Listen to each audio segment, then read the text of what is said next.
Student Senate, if you could go ahead and find your seats, we'll go ahead and get started pretty soon.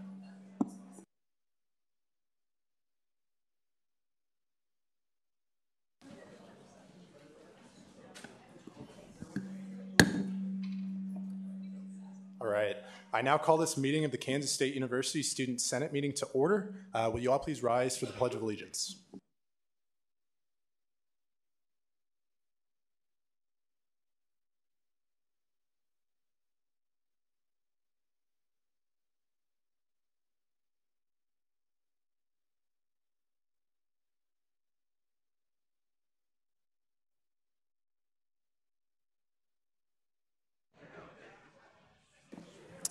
We will now move into first roll call.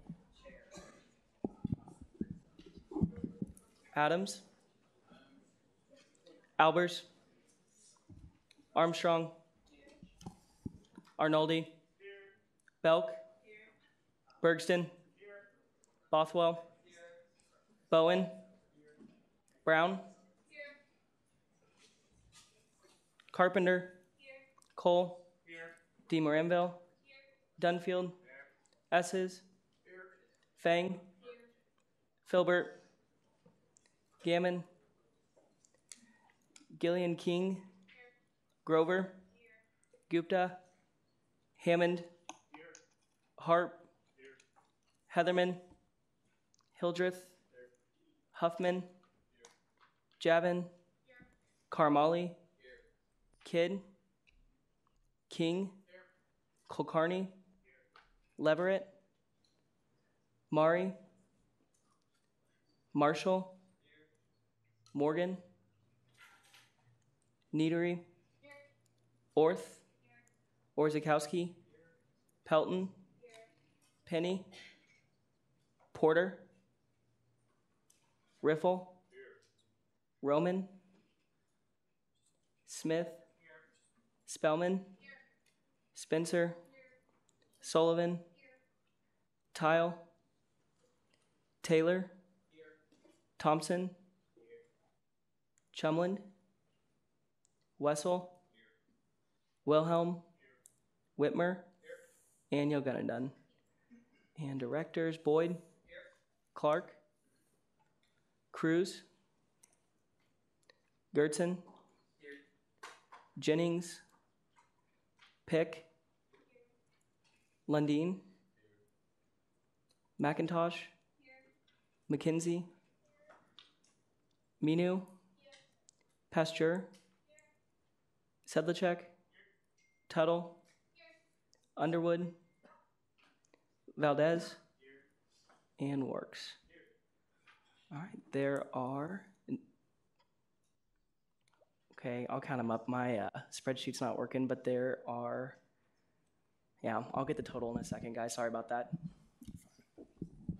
All right, with that, we'll now move into first open period. Our first open period speaker this evening is Todd Halverson. He is the New York Times Education Account Executive. Hello, everyone. How's it going, Wildcats? By the way, I'm a Kansas native, so I might work for the New York Times, but it ain't for me. Anybody else here from the Shawnee Mission area? All right, okay. So I went to West and Hocker Grove before that. So, well, it's such a pleasure to be here. To share with you, we are working on a project that's a result of something that we uncovered when we transitioned our public meter down to 5 articles. We had to do that to support our journalism. Is everybody here familiar with the New York Times? Okay, so the New York Times, 129 Pulitzer Prizes, vastly regarded as the world's leading authority on news and information. But to do that, we have a $500 million budget, so we had to drive our readers to subscribe, and it worked out really well. So a lot of our readers that could afford to subscribe and help us support our journalism. We do not, even though there's an advertisement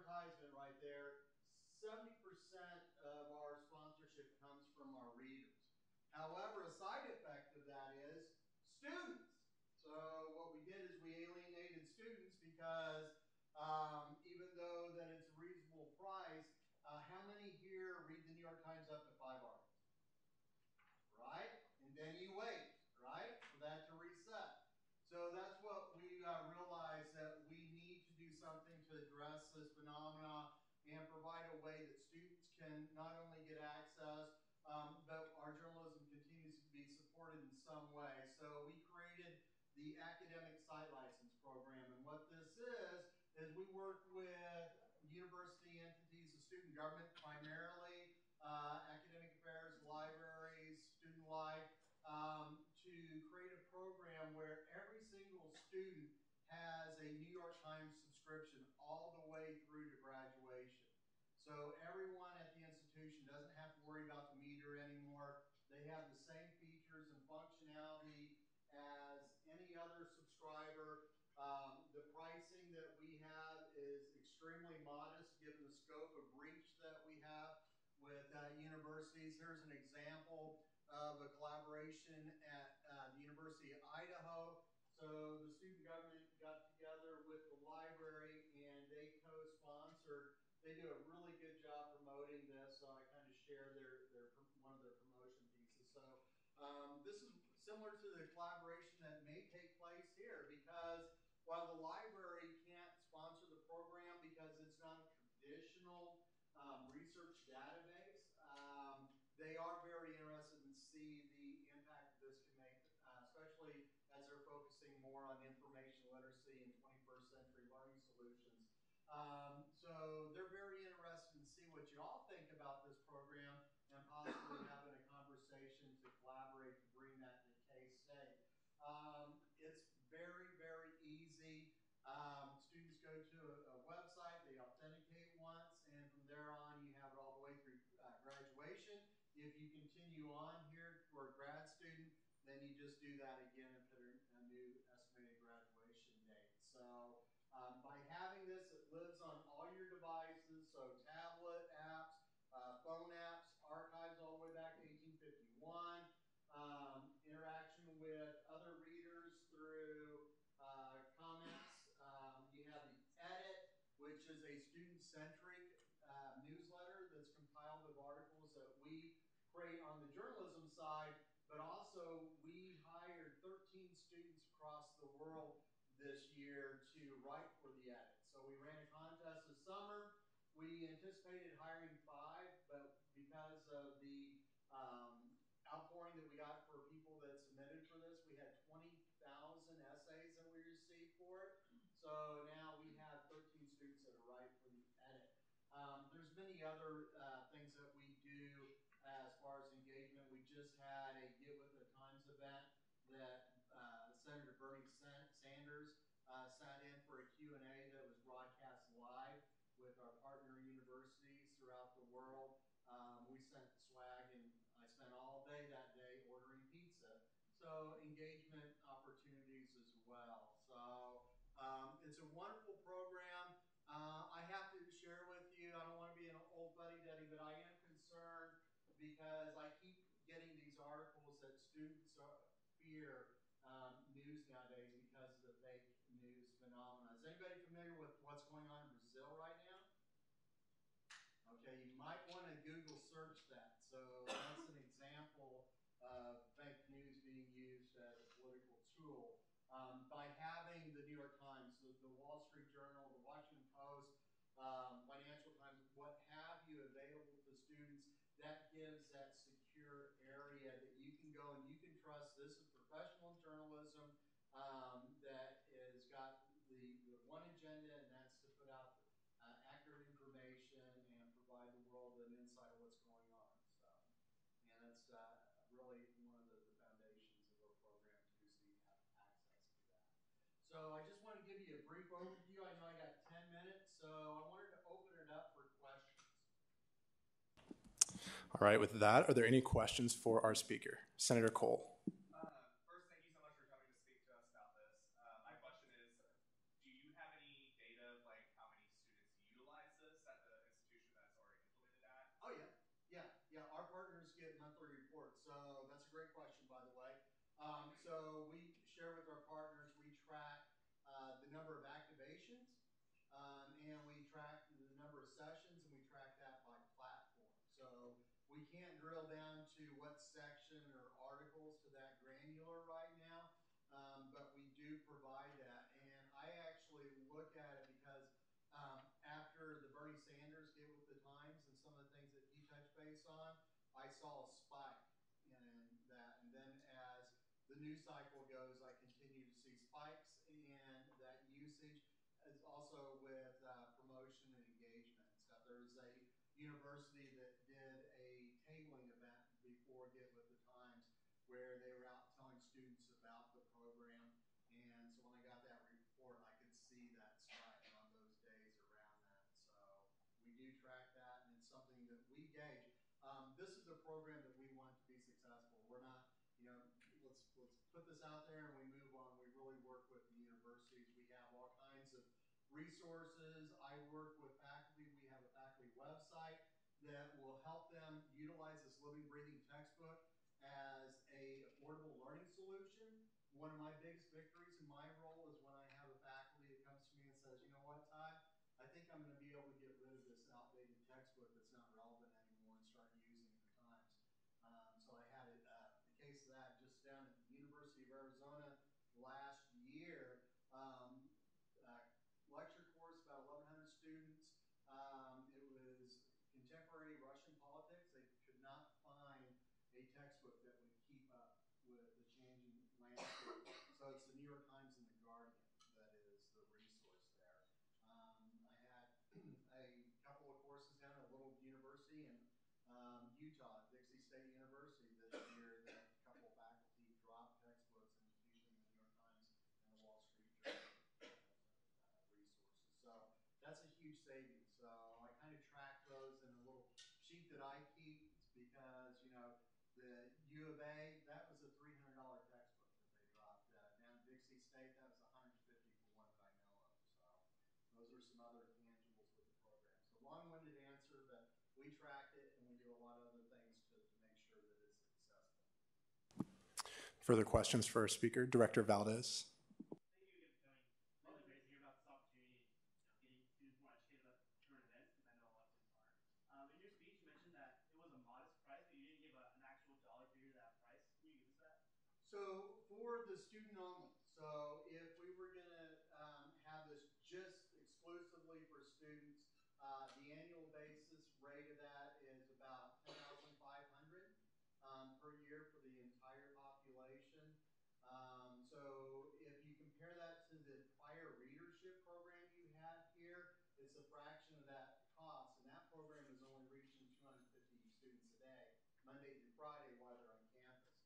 This is in 3 languages, and you can use it anywhere in the world, and it's the entire student population. All right, are there any more questions? Chair Spellman? Thank you for coming tonight. Thank you. Once students graduate college, do a lot of them stick with the New York Times and continue that subscription? Yep. I went to UMKC. I wanted to go to school here, but I got a scholarship. But I took a political geography course, and I'm not going to age myself, but back in that day, I had to read the New York Times, so I had to go to 18th and Broadway to a bookstore and pay $8 a week for a 2-day-old newspaper. But I got hooked, and not only did it help me with that course, it helped me with other courses, and it helped me with lifelong as well. So, yes, the $10,500 is a fraction of the revenue risk that we have. We know the students and faculty and staff that are currently subscribers on the education rate, and we're willing to lose those subscribers, that revenue, with the hopes that someday a portion of the student body will become subscribers and support us down the line. So I want to be transparent on that. But yes, and it's not a bad thing. Yes. Further questions? Chair Carpenter. We really appreciate the information you're giving us, so thank you. I had a quick question regarding our next steps as student leaders. What would be your recommendation for us moving forward to make something like this happen at K-State? Is there a plan of action that other schools have used to get this process going, or are there specific steps we need to take to implement something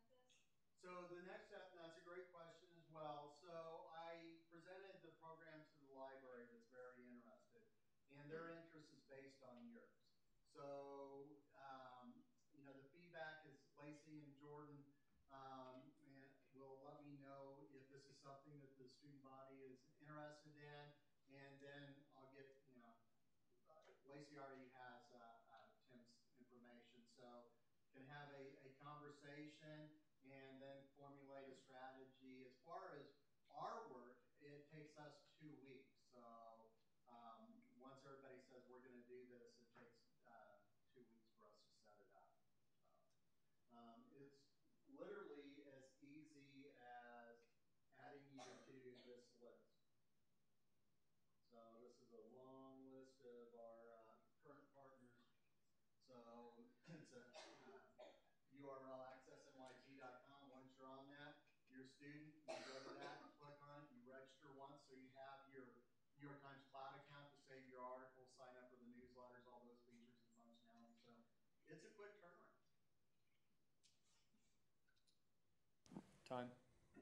Time for questions has expired. Is there a motion to extend? All right, seeing none, thank you very much for coming tonight. Thank you.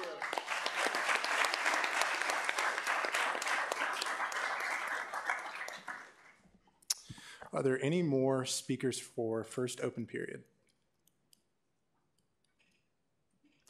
All right, seeing none, we'll move into approval of the minutes. Is there a motion to approve the minutes? Senator Wilhelm. All right, it's been moved and seconded to approve the minutes. If there are no objections, minutes are approved.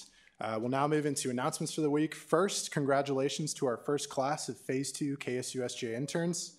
We give them a round of applause.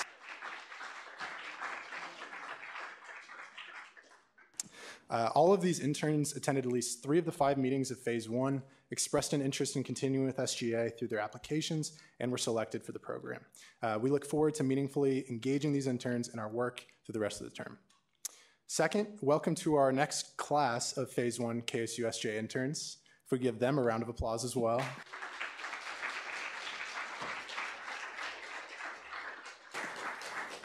The first meeting of this class was tonight, and all the interns were invited to come to Student Senate afterwards. We ask our more seasoned SGA members to greet students to Wildcat Chamber, save a seat for an intern, or sit next to an unfamiliar face moving forward.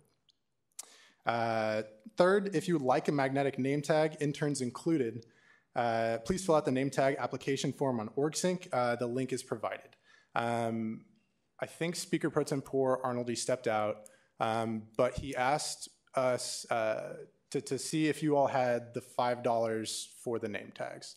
By a raise of hands, could you raise your hand if you have $5 for a name tag? Okay, if you could keep your hand raised, we'll come collect your money.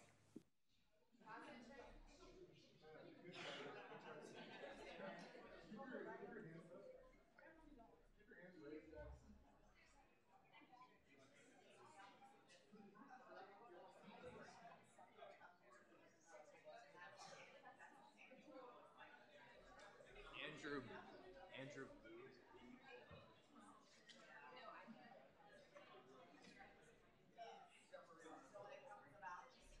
Sorry.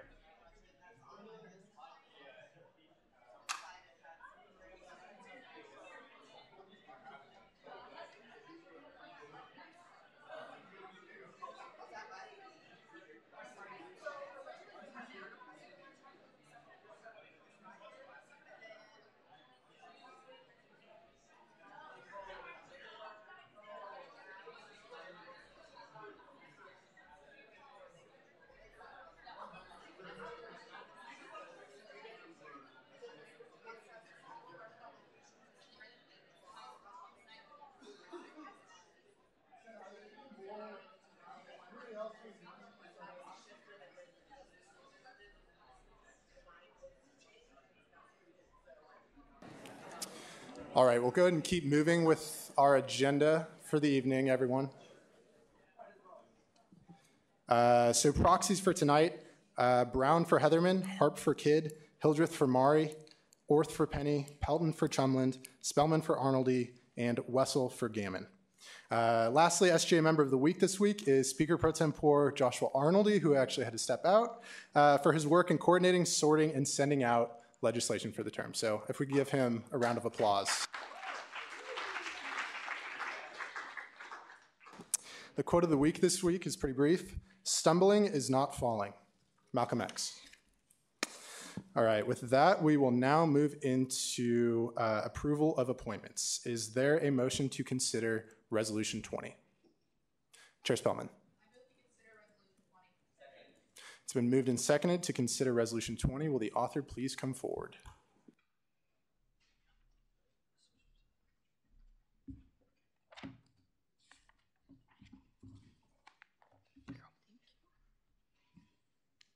Resolution 181920, approval of SGA Phase 2 interns by Nathan Bothwell and Sadie Polson. Whereas the SGA intern program was sufficiently advertised. Whereas 39 students attended 3 or more meetings of Phase 1 of the SGA intern program, making them eligible to apply for Phase 2 of the SGA intern program. Whereas 33 students applied for Phase 2 of the SGA intern program, and whereas all 33 students were selected to continue with the program. Be it resolved that Section 1, the following individuals be approved as SGA Phase 2 interns for the 2018-2019 term: Faisal Almadani, Andrew Booz, Andrea Bruna, Fisher Carr, Aaron Colasico, Lily Colburn, Aaron Galloway, Creighton Glasscock, Jackson Glessner, Julia Gross, Colin Heimerman, Alan Hines, Annalie Hobbs, Carissa Jonak, Cameron Jones, Maria Kimsey, Corey Neasley, Trey Coolman, Emily Matos, Reed Middleton, Matthew Mohan, Jackson Moore, Noah Oxner, Peyton Peterson, Chelsea Phillips, Ethan Rice, Yasmin Roy Quevedo, Lala Schrader, Alyssa Scott, Corey Sitek, Riley Slichter, Sarah Wallace, Jackson Willis. All right, are there any corrections or questions for the author? Seeing none, is there a motion on this resolution? Chair Carpenter. All right, it's been moved and seconded that we pass this resolution unanimously. If there are no objections, this resolution is passed unanimously. Could our Phase 2 interns please come forward and be sworn in?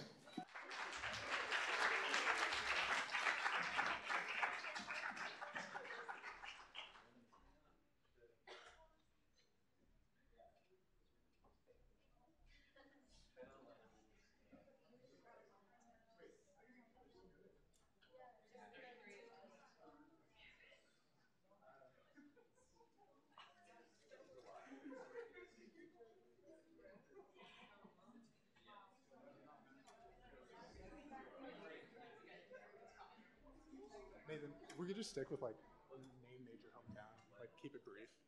Okay, so you all would raise your right hand and then at the end say, I do. I do solemnly swear that I will faithfully execute the office of SGA intern and will, to the best of my ability, preserve, protect, and defend the Constitution of the Kansas State University Student Governing Association. I do.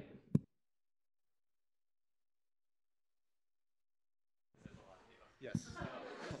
My name is Noah Oxner. I'm Jackson Moore. I'm from Olathe, Kansas. I'm majoring in polycom, and my favorite smell is coffee. Hi, my name's Sarah Wallace. I am majoring in medical biochemistry. I'm from Overland Park, and my favorite smell is dish soap. Salutations. Whoa, that's loud. My name's Annalie Hobbs. I'm from Overland Park, and I'm a marketing and agricultural economics major. My favorite scent is Christmas, but like pine, fire, gingerbread. Put it in a blender. You can't make it into a candle. That's not right. Hi, my name is Jasmine Roig. I'm from Paraguay. I'm majoring in psychology and German, and my favorite smell is chocolate chip cookies. Reed Middleton. I'm majoring in ag econ. I'm from Hermiston, Oregon, and my favorite smell is currently the pumpkin waffle scent from Bath & Body Works. I'm Maria Kimsey. I'm from Fredonia, Kansas, majoring in agricultural economics. My favorite smell is pumpkin pie right out of the oven. Hi, my name is Matt Mohan. I am a communication studies major. I'm from Topeka, Kansas, and my favorite smell is the smell after it rains. Hello, I'm Creighton Glasscock. I'm from Manhattan. I'm a computer science and math major, and my favorite smell is summer barbecue. Hi, I'm Fisher Carr. I'm from Topeka, Kansas. I'm a pre-law finance probably major, and my favorite smell is pine. My name's Emily Matos. Oops. Okay. I'm from Overland Park, Kansas. My major is political science, and my favorite smell is popcorn. Hello, everyone. My name is Andrew Booz. I'm from Olathe, Kansas. I'm majoring in computer science, and my favorite smell right now, anyway, is probably the cucumber body wash I have. Hi, my name's Aaron Galloway. I'm a junior in finance, and I'm from Topeka, Kansas, and my favorite smell is freshly mowed grass. Well, hi guys. My name is Lala. I am from originally Cali, Colombia, raised in the islands for a few years, and I am technically kind of from Bronx, New York.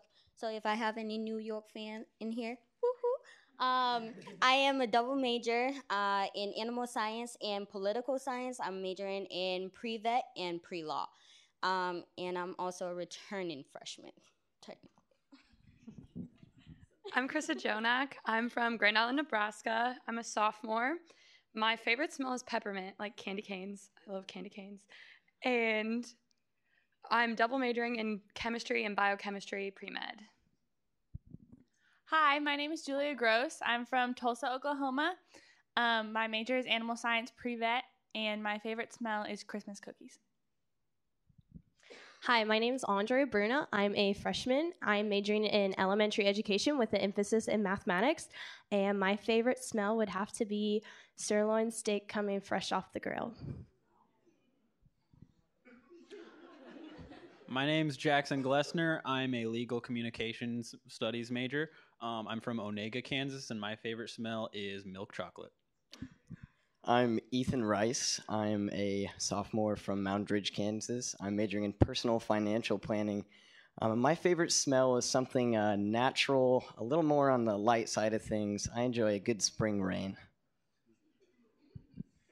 I'm Corey Sitek. I'm from Olathe, Kansas. Studying life science, and my favorite smell is mahogany. My name is Trey Kuhlman. I'm from Stockton, Kansas. I'm majoring in political science and pre-law, and my favorite smell is coffee and bacon in the morning. Hi, my name is Faisal Madani. I'm usually the first one in every rouster I'm in, so that's fun. I'm majoring in physics and economics. I'm from LA, originally from the Emirates, and my favorite smell, I wouldn't call it my favorite, but I find the smell of board markers oddly addictive. One more. That was pretty good. Hi, guys. I'm Jackson Willis. I'm from Tonganoxie, Kansas. I'm a freshman majoring in political science. And my favorite smell is apple cider. Hey, y'all. I'm Alan Hines. I'm also from Tonganoxie, Kansas. My major is agricultural economics pre-law. And my favorite smell is probably fresh cut hay. Hi, I'm Erin Colasico, also from Tonganoxie, Kansas. I'm a freshman in political science, and my favorite smell would be a nice fresh snow. Hi, I'm Colin Hammerman. I'm from Hutchinson, Kansas, majoring in biology, pre-occupational therapy, and my favorite smell would probably have to be freshly ground coffee beans. All right, with that, if we could give our interns another round of applause.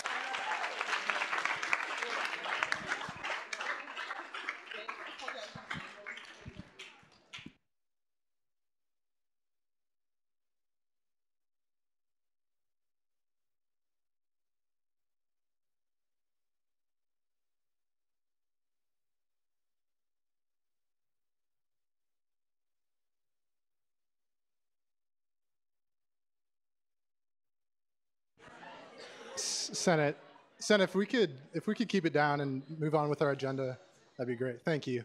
If we could have any senators that have not been sworn in, specifically graduate students, Senators Taylor and Fang, if you could come forward and be sworn in.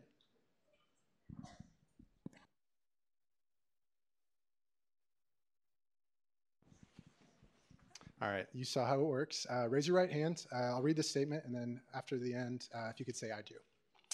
I do solemnly swear that I will faithfully execute the office of student senator and will, to the best of my ability, preserve, protect, and defend the Constitution of the Kansas State University Student Governing Association. Awesome. If you could introduce yourself, name, major, hometown, and favorite smell. Hey everyone, I'm Fanny. I'm a grad student in College of Education studying counseling and college student development.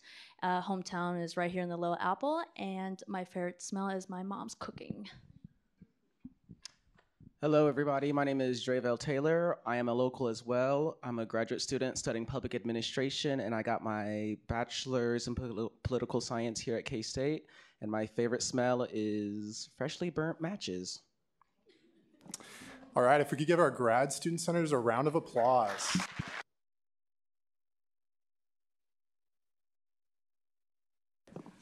We'll now move into committee reports. Are there any committee chairs who would like to give a report? All right, seeing none, we'll move into directors' reports. Are there any directors who would like to give a report? Director Boyd.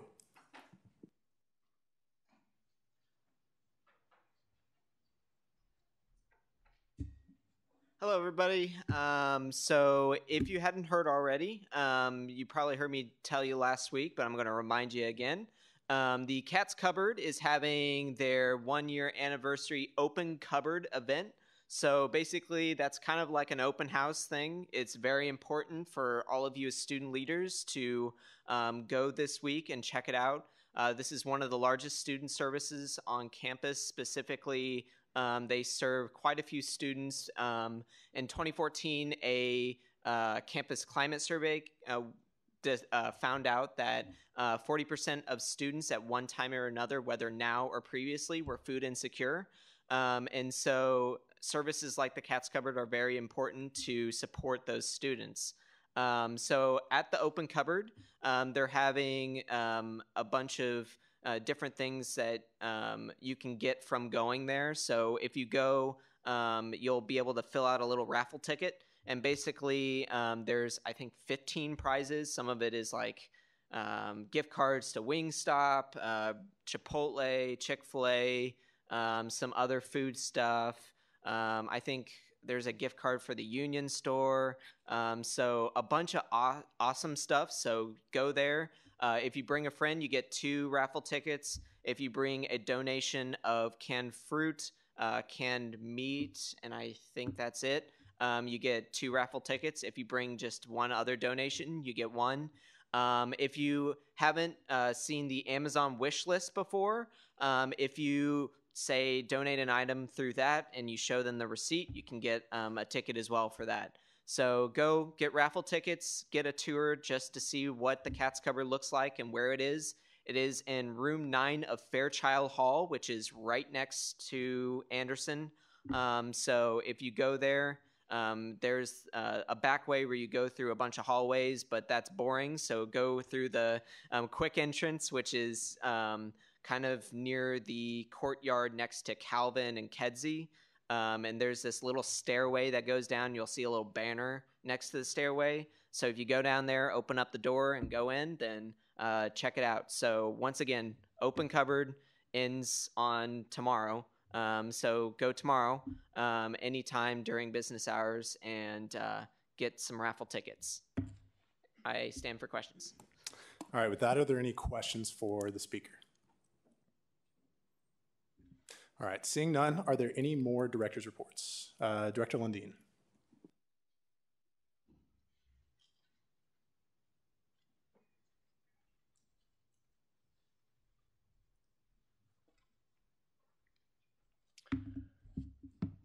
As he said, I'm Director Lundeen, and I'm here on behalf of the Wellness Warriors. So they're looking for one member from the student government to represent them. So they're the student branch of the Wildcat Wellness Coalition, and they pretty much just collaborate to bring health and wellness related programming to the K-State community. And there's 4 faculty representatives and 4 student representatives, and they're just looking for one from SGA. So if there's anyone that would like to volunteer, just let me know and I will get you the contact information. And I am also looking for anyone who would be interested in helping me revamp the ASAP program. There's quite a few things that go on with it, and I can't make it to every meeting. So if there's anyone who'd like to fill in for me ever, I'd greatly appreciate it. Any questions? Are there any questions for our speaker?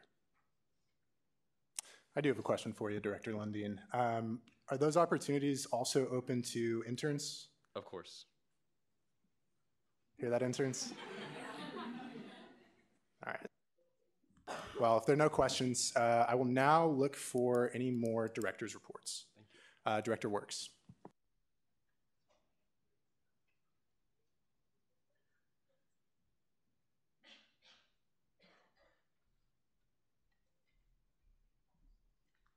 Hi guys. So as you guys know, this year I'm athletics liaison, and so basketball season is right around the corner. And there's a couple of new things that are going to be happening this year.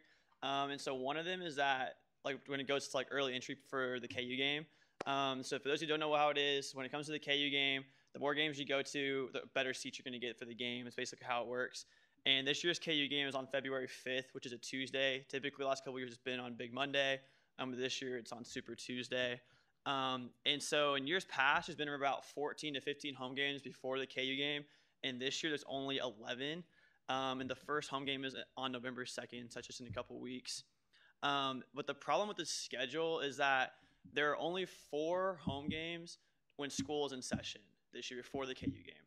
And usually there's 8 to 10 or more. And so just kind of how the schedule fell. So I'm breaking down the schedule a little bit.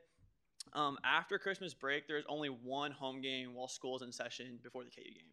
And that's against Texas Tech on the very first day back to classes. And then there are 3 home games, which one of which is exhibition before Thanksgiving break. And so what that means is realistically, most students are only going to probably be able to go to 1 game before the KU game.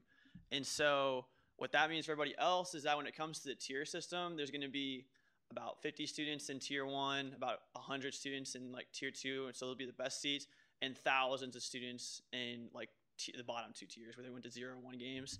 And so I'm just gonna like break down a little bit how to get more points besides just going to those games. So if you went to Madison Manhattan last Friday, you got a point for that. And then there's the Sprint Center game, which is on December 22nd in Kansas City, and that ticket's $5 for students, and so you get a point for that. So big recommendation if you're trying to get as many points as you can, even if you can't go to the game, it's only $5 to get a point. So that's a good strategy for that. And then also if you're like out of state, you know you're not going to be able to go to any home games over Thanksgiving or Christmas break, you can donate your ticket online to Soldiers at Fort Riley, and you'll get 1 point for donating your ticket over Thanksgiving break, and then 1 additional point if you donate your ticket over winter break. But if you do end up donating your ticket, you can't go to any of the games if you happen to be in Manhattan over that time. And so when it comes to the tiers, there's usually about 5 tiers. This year, because of this point, like spread out, it's going to be a little bit different. And so there's going to might be like 6 or 7 that haven't officially determined it yet. They're going to see how like the team's looking at the time of the KU game and see like for like in the Big 12 race. And there's also a big possibility if we are in the Big 12 race at the end of the year that they're going to continue the tiered system for the later games. The last 4 games of the year, the last 4 home games of the year are all on Saturdays. And so that means there's going to be larger crowds with that. And so there could be tiered games after the KU game, which has never happened before, but they're preparing for that. So it'll still be important to go to the games after the KU game. And then one other big note is that the second to last home game of the year is against Baylor on March 2nd, which is Fake Patty's Day, when they're also green. So that'll be interesting with that. And so, again, we don't know if there's going to be any transportation or anything like that. We're going to talk to athletics about planning that, but that's way in the future. Are there any questions about any of that?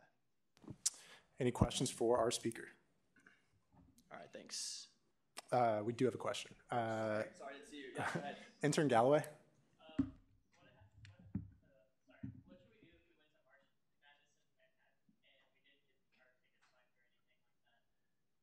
It's a good question.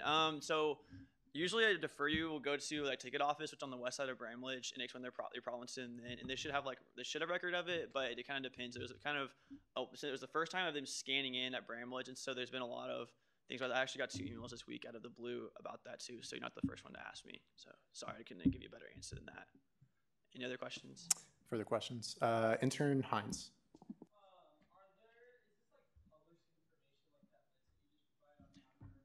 Yeah, there it is. Yeah, so when you get your student ticket emailed to you every week before that, and it should be on there. And then there will be an email that'll be sent out to closer to once the first game comes out, detailing this. And if you go pull up the schedule on K-State Sports Online, it'll have it, and it lists out if it's a break game, if it's at the Sprint Center, and that kind of a thing, and how you can get points. So good question. Are there any more questions for our speaker? All right, if not, thank you. Are there any more director's reports? Vice President Pitts.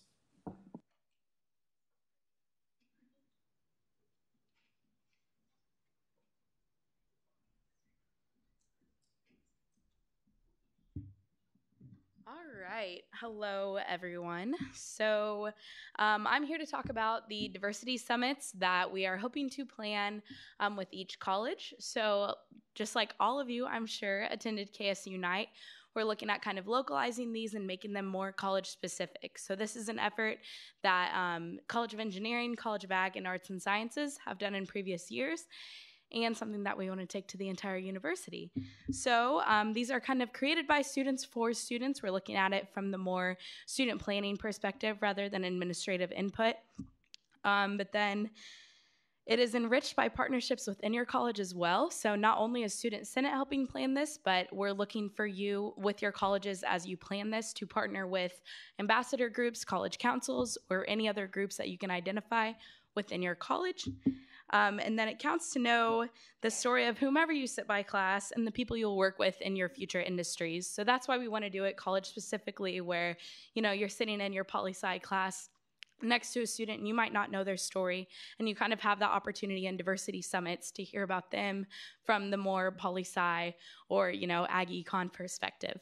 So we thought that it was really important to kind of make it more personal. It's with your peers, you're learning with your peers, and then hopefully it'll help enhance your future working in an industry to help move whatever you do forward. So all of your caucus leaders got an email from Mackenzie and an email from me today. So if you're caucus leaders, I'd encourage you all to pull those up right now, as we will be discussing them during college caucus time. Kind of familiarize yourself with those and then bring them to the rest of your caucus. And then we will be floating around answering questions that you may have. So I will now stand for questions. All right, with that, are there any questions for Vice President Pitts? Cool. All right, seeing none, are there any more director's reports? Chief of Staff Moore.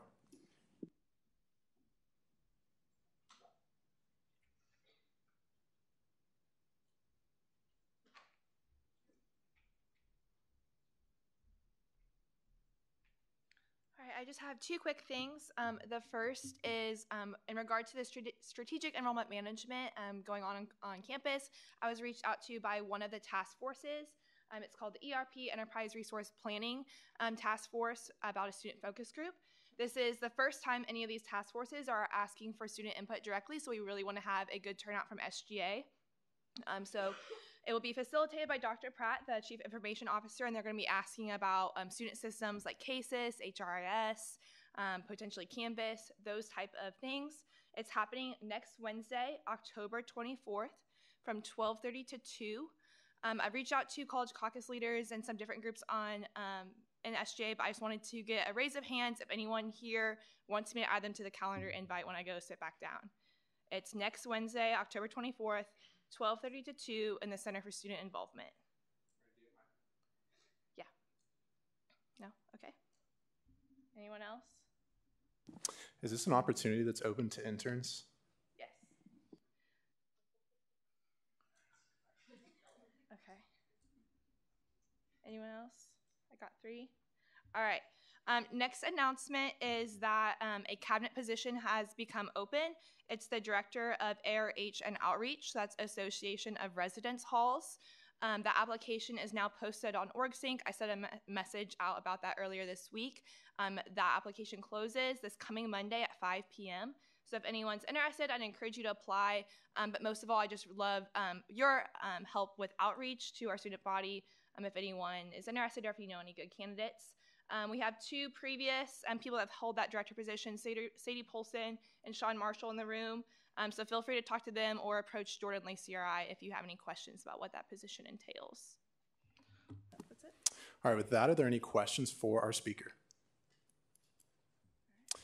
Seeing none, are there any more director's reports? President Keel.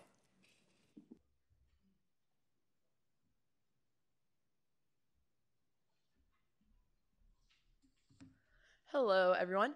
So I have a couple of dates that I'm going to share, and I'll send out an email. So I'm going to talk through them and just give you the basic date and time, but don't feel like you have to write everything down because I'm going to try to speed this up a little bit. So the first one, the Hale Library is holding focus groups tomorrow at the Alumni Association, 9:30, 10:30, 1:30, and 2:30. It's an hour long. This is going to be the first time that they are asking students what you want in the new library. If you think about it, it's basically a blank slate. So this is really our chance to be heard as students as far as what you can see as the next generation library. So make sure you're showing up to that. If you have the time available, they said even if you just have a couple of minutes that you can stop in, or if you need to leave earlier, that's totally okay too. And like I said, Alumni Center in the Truett Room, which is on the 3rd floor. The second event, the foundation is holding student fundraising workshops for the Multicultural Student Center. So this is available for anyone that wants to participate. These workshops are going to walk you through the fundraising cycle and help you understand how you can tell your story to donors of why the Multicultural Student Center is important to you and why you feel like it's important to campus. I do need to know if you want to participate in that. There's 2 dates, October 22nd from 4:30 to 6:30 and November 1st from 4 to 6. You only have to go to one, but please send me an email so that I can pass along your RSVP so they know who's coming. But it's a really great opportunity if you'd like to have your voice heard within that and interact with donors in that way and make sure that you're telling your story and can get it across to them. And the third event is something with Student Alumni Board and SGA to interact with the Board of Directors for the Alumni Association. So that's going to be on November 8th. It's at 8:30, so basically if you are here at Senate, you'll just walk. It's going to be at Kites and just a way for us to interact a little bit more casually with the Board of Directors. They were asking for more student involvement in some of their meetings, so this was a way that Student Alumni Board thought we could collaborate and just have some time. We were able to talk with them casually about what you're doing here, what you like about SGA, just kind of share your story with them. The next thing, strategic enrollment management. So I know Provost Tabor talked about this last week. We are getting students on the task forces, which is something that we're really excited for, and it's going to basically take up the rest of the year. Will be kind of part of your duty. If you would like to participate, please send me a note. What we're going to do is have at least one student serve on each of the task forces. So if you go on the website, you can see more information about each of those. What I'm doing right now is pulling a pool of students from the task forces that they like to nominate, as well as other student organizations, and then people internally from SGA. And we're going to put all those names together. Not everyone will be selected, but about 20 to 30 will serve on an advisory board. And then from that group, the individuals who will serve on the task forces will be selected from that. And then another thing coming up, Lacey and I had a meeting today that talked about Dead Week and the idea of a stop day. So I don't know how many of you feel like you've had a dead week where it was not dead at all and you actually had probably more than you were doing in your finals week, and maybe some professors that didn't necessarily follow the policy of not having work be due or tests during that week, which is all outlined on the website, but not really the easiest to enforce. So one of the things that KU does is they have a stop day where no classes are held, nothing's going on unless it would be a study session that your professor makes optional. A little bit easier to enforce, but kind of has 2 sides to it as well. So we'll be having that conversation down the line, but if that's something that interests you or you're really passionate about, had a really bad dead week experience, please send me an email and we'll get you engaged in that conversation too. And then that was kind of all my updates. I know that was a lot of information. I'm going to kind of summarize that and send it out because I know we want to get into the rest of business. But I do have one thing that kind of just want you all to take a moment to reflect. It's the 9th week of the semester, and I know we're feeling midterms hard right now, but to put it in perspective, we have 7 weeks left until the end of this semester, and then when we come back, it's going to be a whirlwind before elections and everything happens, and then we turn over into the next year of SGA. So think to yourself of what goals you set out to this year to accomplish, what maybe you ran on if you're a senator, or if you're an intern that's newly here, why you felt like you wanted to be an intern, what you want to impact here in SGA, and think if you've accomplished that or if you're making steps to do it. And if you feel like you have, how are you going to build upon that in these next 7 weeks? And if you haven't, ask yourself why you haven't done that yet. So just be thinking about that. It's going to go by quicker than we know it. And I want to make sure that everyone in this room feels like they walk away like they accomplished something within this term. So with that, I'll stand for questions. All right, are there any questions for President Keel? Cool. All right. Seeing none, are there any more directors' reports? All right. If not, we'll now move into college caucus time. As Vice President Pitts mentioned, we're going to be talking about how, as a caucus, we're going to start planning these diversity summits. But first, if I could have our caucus leaders stand up and say what college they represent and where you all meet. Starting from this side of the room to this side of the room. And Senator Harp, if you could stand in for graduate students. If you want to, Senator Harp, if you want to start.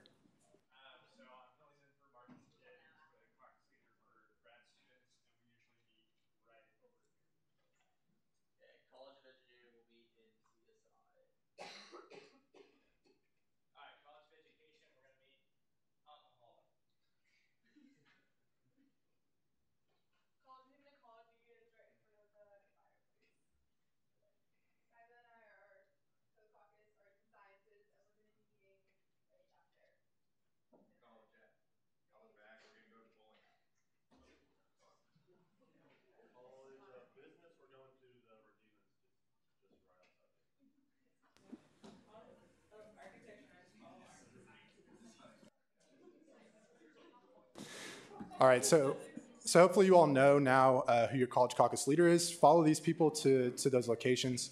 And really quick, if you all could have a seat really quickly, I just want to explain kind of what we're going to be doing in Student Senate. Thanks. So a couple points. One, our goal is to identify one person within your college caucus that is going to serve as a point of contact when we start having these discussions about how to plan these diversity summits. They can be your college caucus leader, but they can also be somebody else if that doesn't necessarily work out accordingly. Second, identifying potential student groups within your college for partnerships. I know Lacey talked a little bit about the College of Ags. They worked with Manners, which is the multicultural student group in the College of Agriculture. So there's an idea for that. And then for those two things, if you could email those to Mackenzie McIntosh, she is our Multicultural Student Affairs Director. All of the caucus leaders should have her email. So with that, are there any questions? All right. Thank you very much, guys. We'll see you in about 15 minutes.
All right, Student Senate, if we could go ahead and take our seats, we'll go ahead and pick up where we left off on the agenda.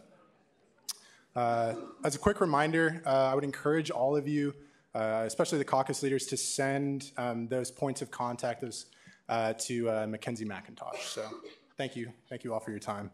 We'll now move into approval of minor allocations.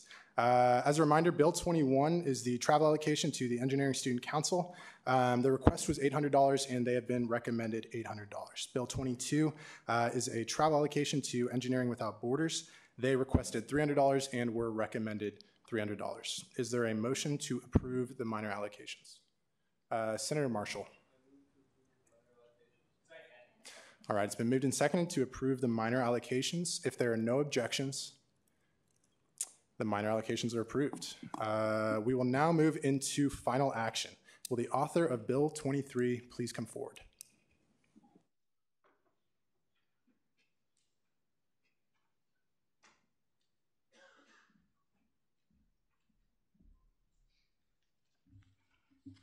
All changes have been made. First rights to debate. So for the changes on legislation, we added in an extra whereas clause explaining that we were doing a 5% decrease for student design services and that we didn't think it would inhibit their ability to help students. And so one of the reasons why we did decide to decrease them was because we feel they have not hit their capacity yet. So they got a new project managing software recently. They're able to be a lot more effective and work on projects a lot more effectively. Therefore, they have more room to grow. And then they also had a surplus of $9,445 last year. So with this increase, we believe they will still be able to sustain themselves for the next 3 years and be able to afford things like computers if they do need to be replaced. All right, with that, are there any questions for the author? Intern Booz.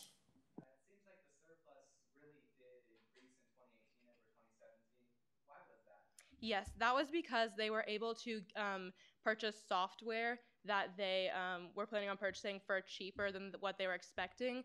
They were able to do some trade-ins, which helped lower their prices. And then also in that large surplus, they do have money allocated for depreciation for their computers. So around $6,600 of that is supposed to be going towards computers. So that's an understandable surplus for them to have. Further questions for the speaker? All right, seeing none, is there any debate in the negative? Senator Dunfield. All right, Audrey, if you could please come forward.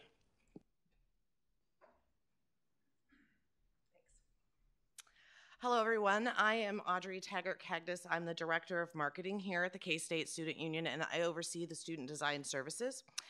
And I'm here to speak in the negative for this motion for the reduction of our privilege fee for the next 3 years for a few reasons.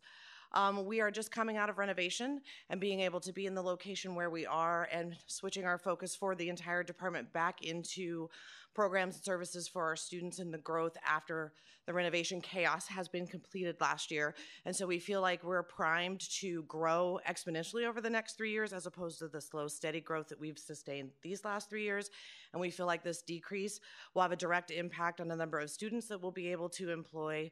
And we were very, very fortunate to have some partnerships with the K-State Campus Store, Cat Tech, and then our software manufacturer that allowed us to be very frugal with the funds, which has allowed us for a surplus, but we'd like to err on the side of caution in case we have repairs or other things that we may need to accomplish in the next 3 years. One other note, with the changes to the Center for Student Involvement from the Office of Student Activities and Services, independent student organizations and dependent student organization work that we've done over the past 4 years will have to be redone because those logos that we created for those student organizations over the past 5 years do not meet K-State brand standards, and we're working with communications and marketing to reach out to those groups and schedule those throughout the next 3 years to get those up to code. All right, with that, are there any questions for the speaker? Coordinator Bothwell.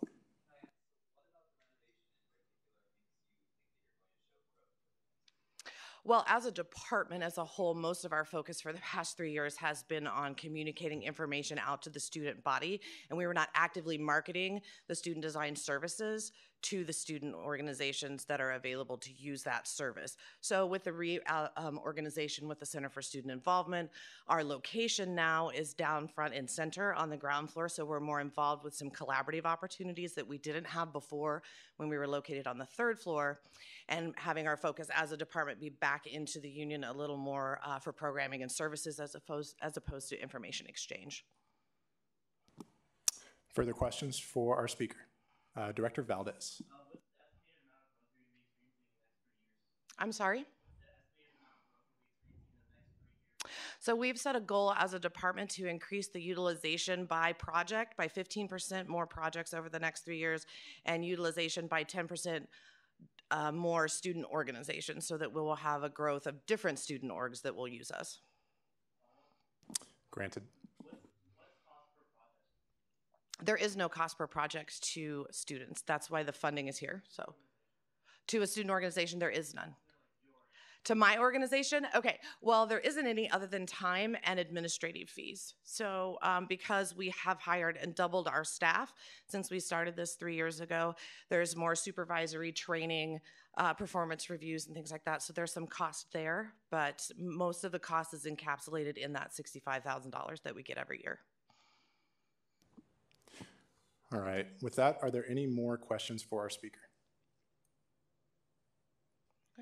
All right, seeing none, thank you very much for coming. Thank you for your time. Is there any debate in the positive? Is there any debate in the negative? Is there any debate at all? Senator Brown. Yes, yes you can.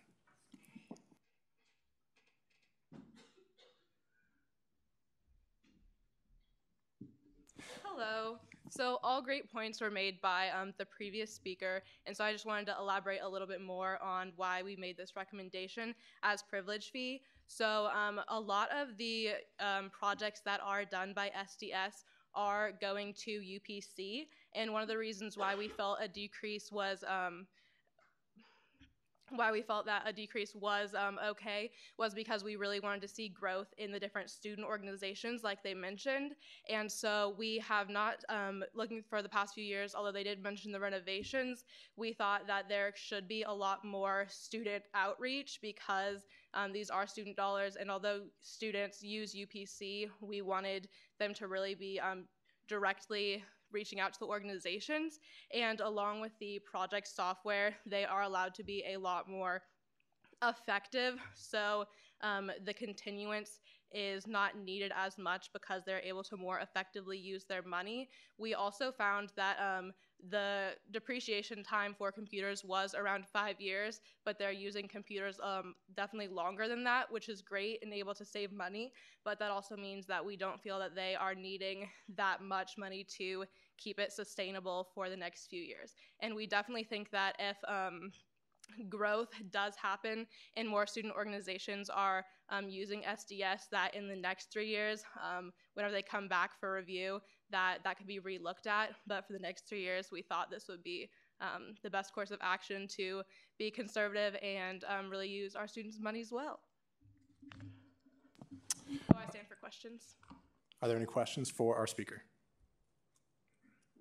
Director Valdez.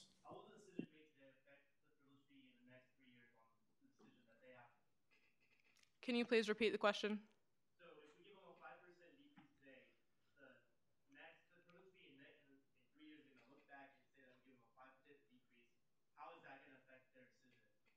So we actually have in the legislation a recommendation, and the recommendation is that they, in line 25, the privilege fee recommends for student design services to utilize their current surplus to replace outdated equipment as needed.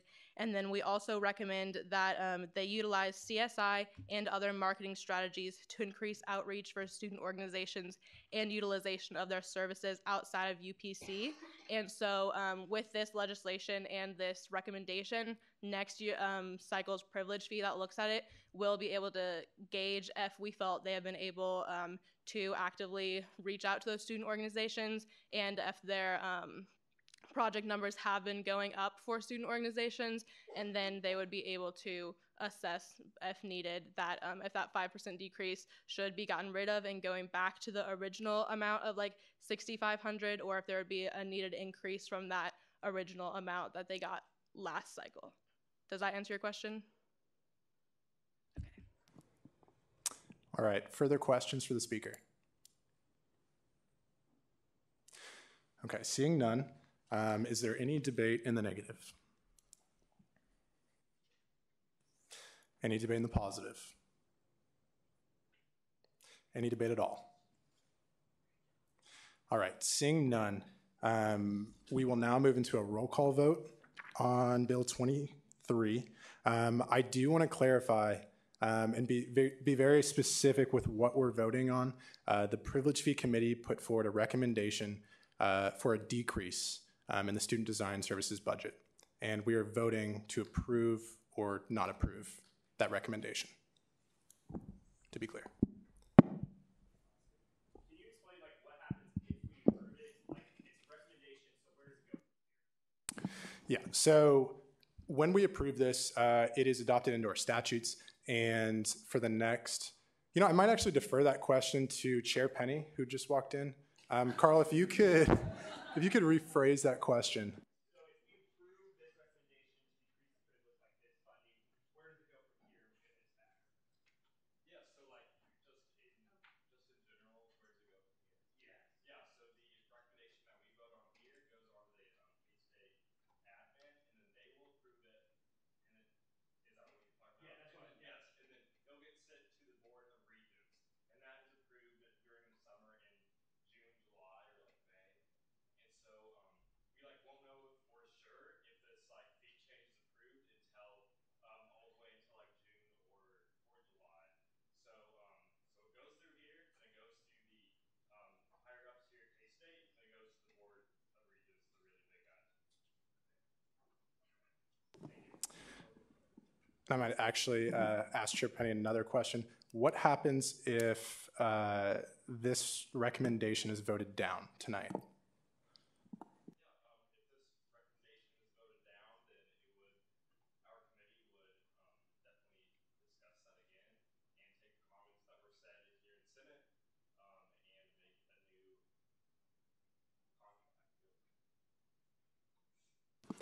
Thank you, Chair Penny. Because if we did not do that, then they would not get funding for the next year, because that's terminated at the end of this fiscal year, at the end of June. Does that make sense to everybody, what we're voting on tonight? Okay, great. With that, we will now move into roll call vote. Adams. Albers. Armstrong. No. Arnaldi. Yes, by proxy. Belk. Yes. Bergston. Bothwell. Yes. Bowen. Yes. Brown. Yes. Carpenter. Yes. Cole. Yes. DeMoranville. Yes. Dunfield. Yes. Esses. No. Fang. Yes. Filbert. Gammon. Yes, by proxy. Gillian King. Yes. Grover. Yes. Gupta. Hammond. Yes. Harp. No. Heatherman. Yes, by proxy. Hildreth. Yes. Huffman. Yes. Javin. Yes. Karmali. Yes. Kidd. No, by proxy. King. Yes. Kulkarni. Yes. Leverett. No. Mari. Yes, by proxy. Marshall. Yes. Morgan. Neatery. Yes. Orth. Yes. Orzechowski, Pelton, Penny, Porter, Riffle, Roman, Smith, Spellman, Spencer, Sullivan, Tile, Taylor, Thompson, Chumlin, Wessel, Wilhelm, Whitmer, Yogunadun. All right. The vote passes 41 to 7 to 0. All right. We will now move to Bill 24, which is a travel allocation to Illuming Engineering Society. Will the author please come forward?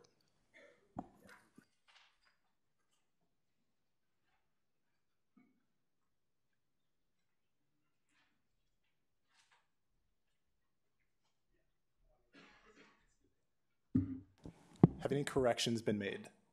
No. All right, then you have first right to debate. Yeah, so the Illuminating Engineering Society works with electrical engineering students. It's an organization for them, and they just wanted some funding to go towards their expenses for the Light Fair International Conference that they will be in attendance at.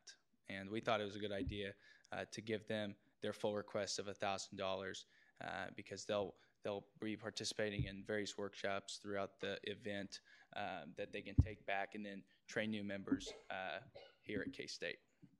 So please vote yes. All right, with that, are there any questions for the author? All right, seeing none, is there any debate in the negative?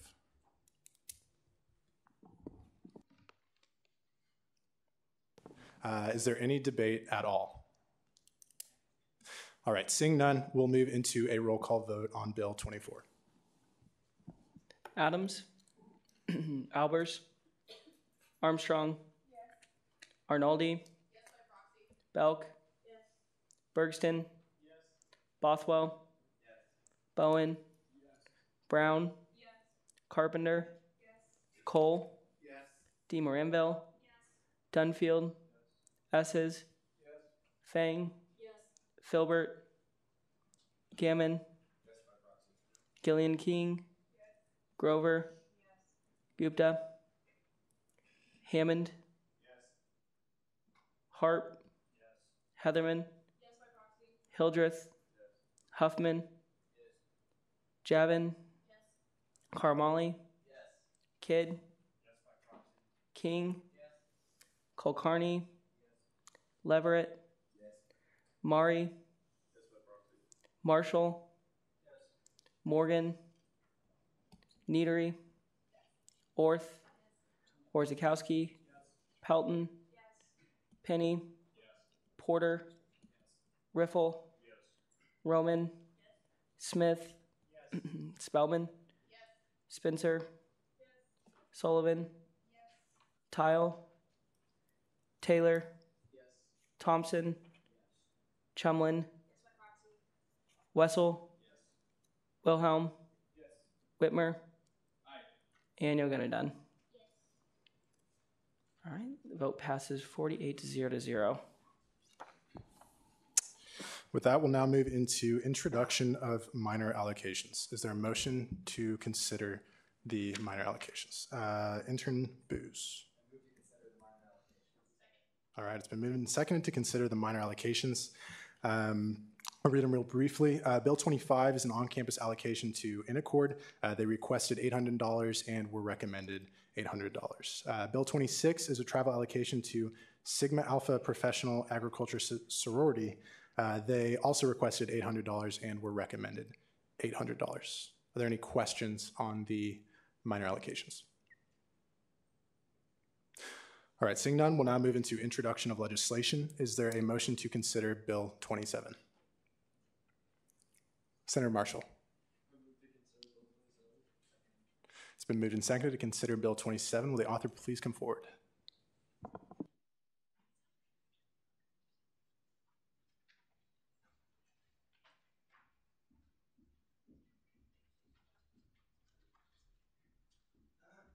See a couple hands in the room. Intern Phillips. It's been moved and seconded to allow the author to summarize. If there are no objections, you all may summarize. Okay. So for the bylaws, basically the changes we made were, so last year there was a lot of responsibility placed on the elections commissioner alone. So we made some adjustments to the committee's responsibilities. So the big changes were for the committee, we added the Deputy Attorney General as written in as a position on the committee. And then we allowed there to be hearings. So instead of, in the past, it's been just the commissioner making those initial decisions. So now it will be the commissioner, the Deputy Attorney General, and one member of the committee that will also be voting members in that hearing. All right, are there any questions for the author? Intern Booz.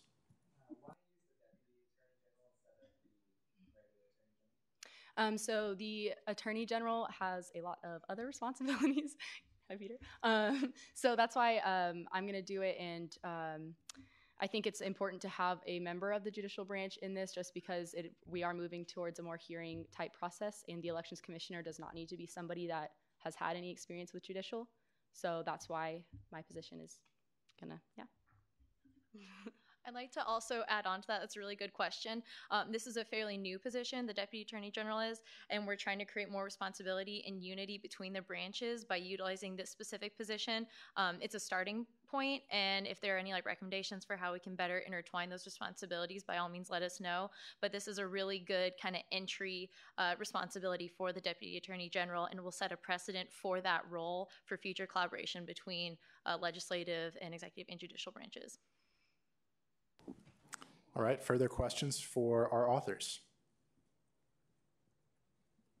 All right, seeing none, is there a motion to consider Bill 28? Senator Roman. It's been moved and seconded that we consider Bill 28. Will the authors please come forward? Intern Phillips. All right, it's been moved and seconded to allow the author to summarize. If there are no objections, you all may summarize. Okay, so the statutes changes are pretty similar to the bylaws changes.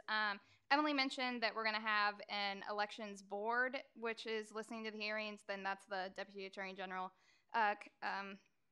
elections commissioner, and the one voting member. And so the statutes changes that we made, we're just changing where it normally says that the elections commissioner will listen to hearings. Every time it says that, we change it to the elections board.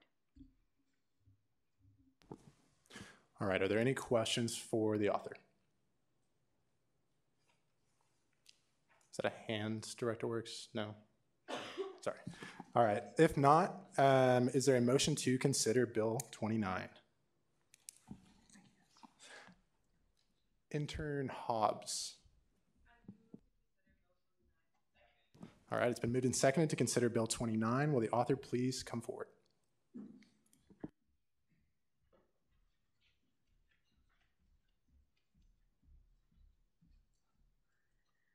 Okay.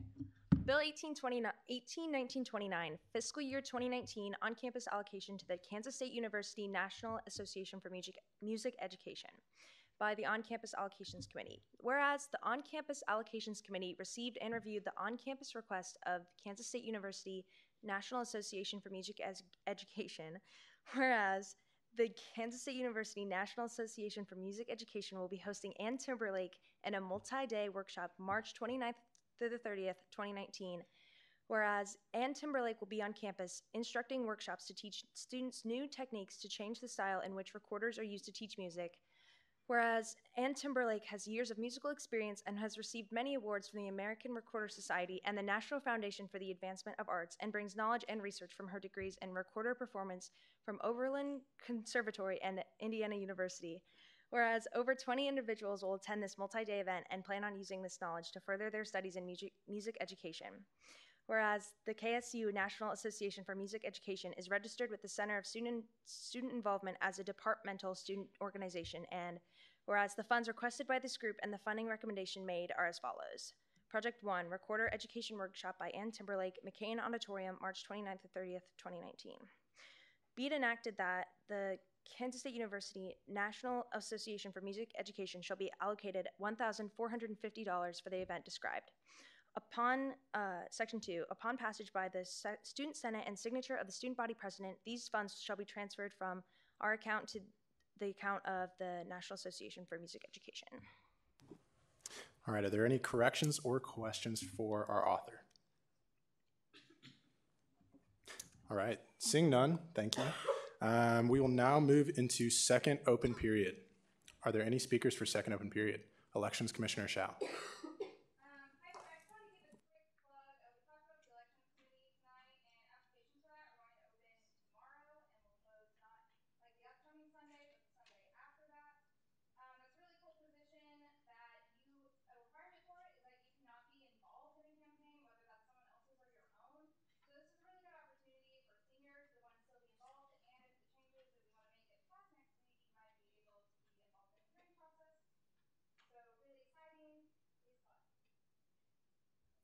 All right, are there any questions for our Elections Commissioner?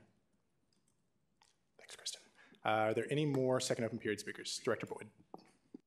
Hello, everybody. So one of the two major candidates for Governor, Laura Kelly, is going to be here in this room on Sunday from 2 to 3 p.m. So once again, 2 to 3 p.m. this Sunday in this room. Highly recommend you come here. Even if you don't agree with her, this is a great opportunity to exercise in a dialogue by hearing one of the two major candidates for governor. So, yep. If you have any questions about it, please ask now, I guess. Never mind. Looks like you have a question. Senator Hildreth.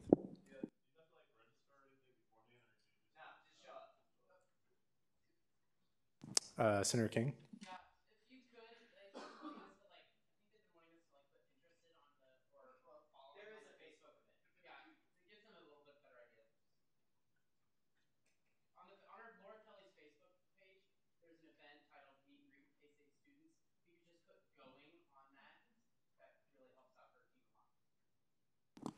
All right, are there any more second open period speakers? All right, if not, we'll move into reference of legislation. I want to mention quickly that Bills 25 and 29 are going to be referred to the On-Campus Allocations Committee. Bill 26 is going to be referred to the Travel Allocations Committee, and Bills 27 and 28 are going to be referred to the Senate Operations Committee. Right, awesome. So now we'll move into second roll call. Adams. Albers.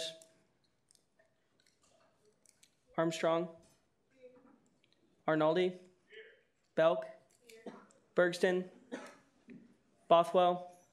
Bowen. Brown. Carpenter. Cole. DeMorinville. Senate, if we could please keep it down. We're all trying to get out of here, and if you could just keep it down for about 5 minutes, we'll keep it quick. Dunfield. Esses. Fang. Filbert. Gammon. Gillian King. Grover. Gupta. Hammond. Harp. Heatherman. Hildreth. Huffman. Javin. Karamali. Kidd. King. Kulkarni. Leverett. Mari. Marshall. Morgan. Neatery. Orth. Orzakowski. Pelton. Penny. Porter. Riffle. Roman. Smith. Spellman. Spencer. Sullivan. Tile. Taylor. Thompson. Chumlin. Wessel. Wilhelm. Whitmer. Yogunadun. And DeMorinville. Okay, perfect. And real quick, we're going to do the new interns as well. So Almadani. Booz. Bruna. Carr. Colaseco. Colosio. Okay. I didn't see that. I didn't see it though. Colburn. Galloway. Glasscock. Glessner. Gross. Heimerman. Hines. Hobbs. Jonak. Jones. Kimsey, Neasley, Coleman, Matos, Middleton, Mohan, Moore, Oxner, Peterson, Phillips, Rice, Covedo, Schroeder, Scott, Sitek, Slider, Wallace, Willis. All right, and for roll call, there were 44 senators present, 7 senators excused, and 3 senators absent. All right, with that, is there a motion to adjourn? Senator Jabin. All right, it's been moved and seconded that we adjourn. If there are no objections, we are adjourned.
Jordan, is there such thing as fifth year senioritis? Because mine is horrible. Mine's bad too. It's so fixed. I just get it at these things.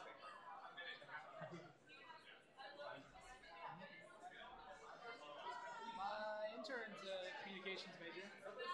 Matt. Mohan. Purple shirt. Thank you. Why do you need a communications major?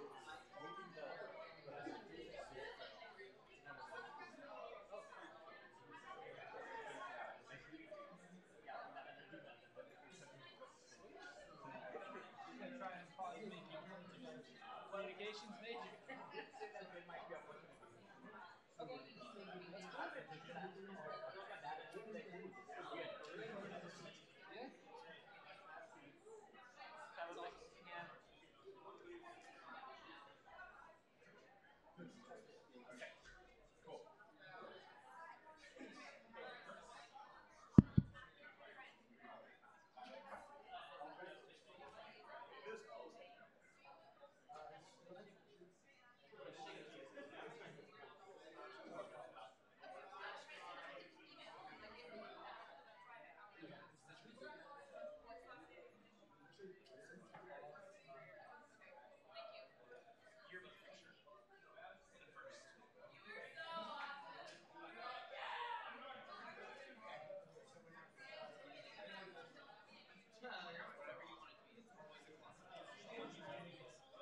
It's not going to get messed up this year. Will not get messed up. I'm noticing the picture. I'm noticing putting it in. Will not get messed up.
intern. That was the main reason. That's why I was like, hey, you no longer need your attention. I'll have to start getting in the swing of it though, because next semester I'll be chairing a committee, so I'll be giving updates. So I'll be in charge of actually 2 committees: SCTE, Student Centered Tuition Enhancements. They like provide funding for like new programs at K-State before they have a permanent source of funding, and then academic competition teams. 2 interesting committees. Are you sure you're not a finance major because you're everywhere as a treasurer and like finances and stuff? They should give you an honorary degree in finance. Yeah, someday I'd like to probably get into finance of some sort. I took finance 450 last semester. I'm a business minor. Oh, you're a business minor. And I took it with what's his name? The short guy.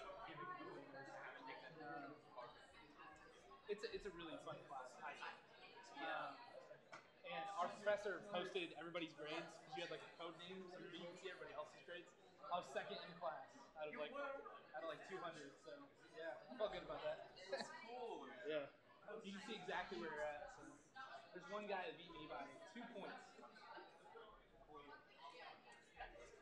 You must be feeling so sad, like so close. Yeah, it was like the final. I didn't really need to study for it, but I knew I had a chance to get into the class. So I was like, study a lot. Trying to get a Well, I feel pity for the guy who comes last.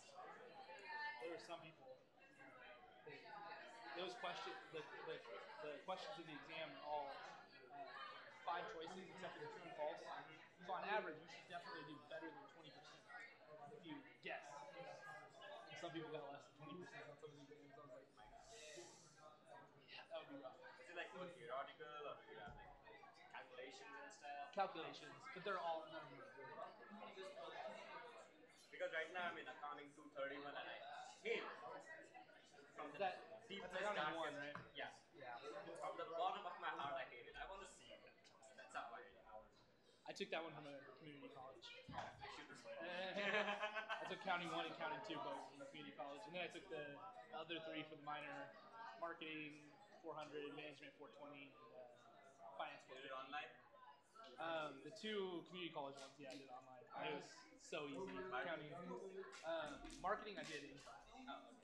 It was. Oh yeah, marketing I'm doing in class as well. Who do you have? David Fallon. Yeah, that's who I have. Oh, He's God. so funny. Dude. Like old country boy. Exactly. Is he from Texas or something? I think, yeah, he's gotta be from He somewhere. has a southern power in him. Yeah. He's so funny. He's funny, yeah, he's great.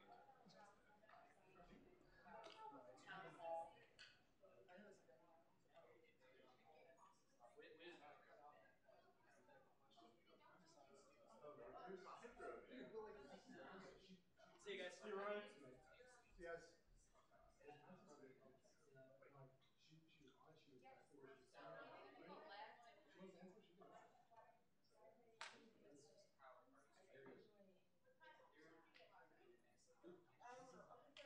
When? When? Almost every bill. I was like, let me pass the motion. Look at this. Get your hand up. Okay, I'm sorry, baby. You gotta learn from me. It's fine, it's fine. Whenever Okay, I need a it's motion in difficult. UGB, always. Always. Pretty much always. This is my go-to guy. The motion, Katie,